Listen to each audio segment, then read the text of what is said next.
Hi friends, இன்றைக்கி ஹரிஸ்ரீ சமையலறையில் பாசிப்பருப்பு கிச்சடி எப்படி செய்கிறதுன்னு தான் பார்க்க போகிறோம். இந்த பாசிப்பருப்பு கிச்சடி பேசிக்கலி ஒரு நார்த் இந்தியன் ரெசிபி.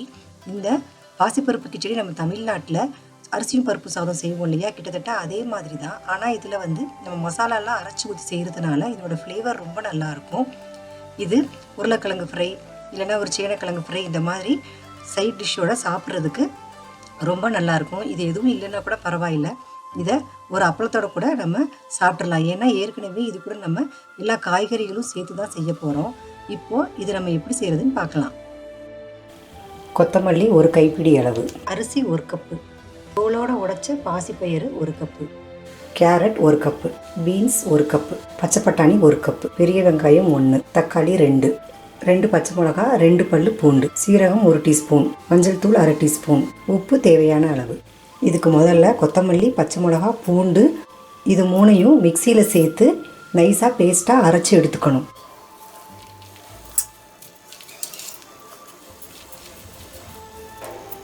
பச்சை மிளகா சேர்த்தாச்சு, பூண்டு சேர்த்தாச்சு.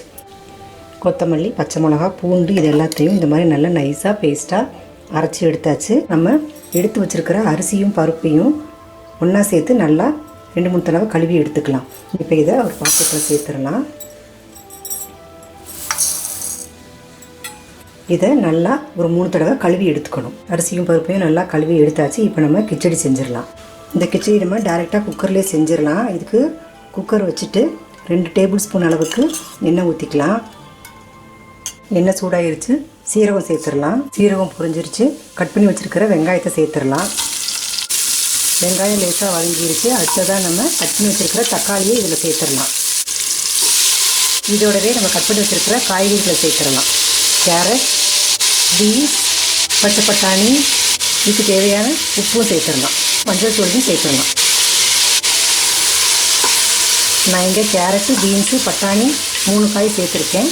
நீங்கள் உருளைக்கிழங்கு கூட சேர்த்துக்கலாம். கூட ஒரு 2 நிமிஷம் போல் வதக்கி விட்டுட்டு நம்ம அரைச்சி எடுத்து வச்சுருக்கிற கொத்தமல்லி பேஸ்ட்டு இதோட சேர்த்துடலாம். 2 நிமிஷம் வதக்கியாச்சு. அரைச்சி எடுத்து வச்சுருக்கிற கொத்தமல்லி பேஸ்ட்டை இதோட சேர்த்துடலாம். நல்லா கலந்து விட்டுறலாம்.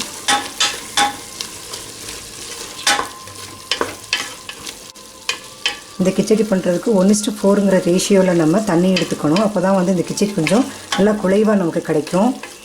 நான் இங்கே 1 கப் அளவுக்கு அரிசியும் 1 கப் அளவுக்கு பாசிப்பயிரும் எடுத்துருக்குறேன். 2 கப் ஆச்சு. நம்ம இப்போ 8 கப் அளவுக்கு தண்ணி சேர்த்துக்கலாம். இதில்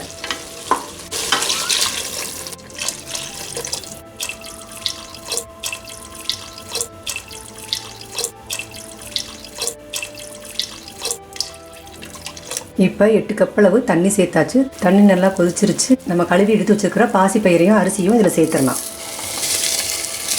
உப்பு காரம்லாம் சரியாக இருக்கான்னு செக் பண்ணிக்கணும்.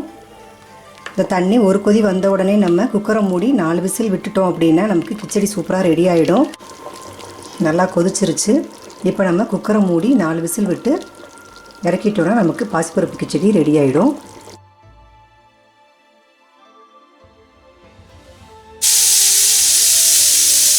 நம்ம குக்கரை திறந்து பார்த்துடலாம்.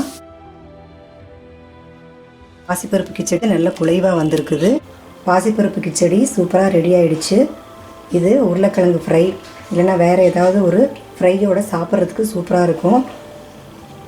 நீங்களும் இதே மாதிரி பாசிப்பருப்பு கிச்சடி உங்கள் வீட்டில் செஞ்சு சாப்பிட்டு பாருங்கள். எப்படி இருக்குதுன்னு கமெண்ட்ஸில் சொல்லுங்கள். இந்த வீடியோ பிடிச்சிருந்ததுன்னா ஹரிஸ்ரீ சமையலறைக்கு சப்ஸ்கிரைப் பண்ணிக்கோங்க. தேங்க்யூ ஃபார் வாட்சிங்.